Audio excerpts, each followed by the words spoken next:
Good morning, everybody. Welcome back to Cilinix Crypto. Hope you're all doing great, and welcome to your daily update on Bitcoin. We'll do a full update. There's no face cam because I'm a little bit sick, so you don't want to see me right now, but still wanted to put out some videos. So we'll do a full update. I mean, right now, if you look at Bitcoin, overall we're still bullish, right? I mean, we when we had that breakout yesterday, actually. When we had the breakout, and while we had the breakout, we also had a lot of momentum, which is always like usually if you get a breakout, you want it to be with more momentum, which was the case.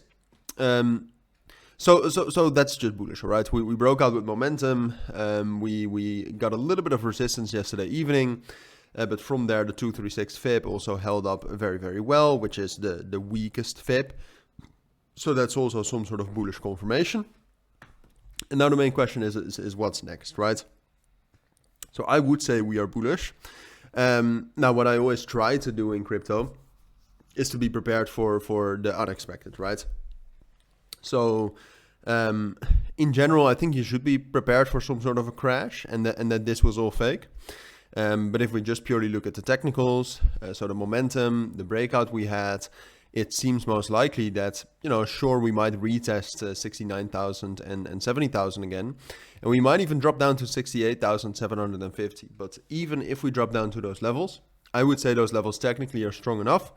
And there's enough reason to believe that with that breakout with momentum, that this has actually turned into a more bullish market structure. So I don't see a reason why that would break, all right? I think you should be prepared for some sort of a drop, but even with that drop, I mean, if you look at the momentum right now on the very short term, there's not really any reason to suspect that we will get that drop. So you should be prepared for it. You should even think about the scenario that we break down below 68,750, because if we break down below that, we actually can turn bearish quite quickly. But like I said, there's not much indication that we'll do that. So yeah, but like I said, right now, there's just there's not much indication that we will actually get that pullback. It seems more likely that we will actually get back up to the previous highs, which, if I would have to describe that level accurately, I would say it's this level up here, right? So between 72,000 and ultimately 73,500. So I think it's most likely we'll get up there. And right now, honestly, Bitcoin purely technically and with the momentum looks bullish. And then if you look at some other statistics regarding the funding rates, for example, those are all also still quite good. All right, they're getting a bit higher, but overall they're still relatively low to if you think about the funding rates about a month ago.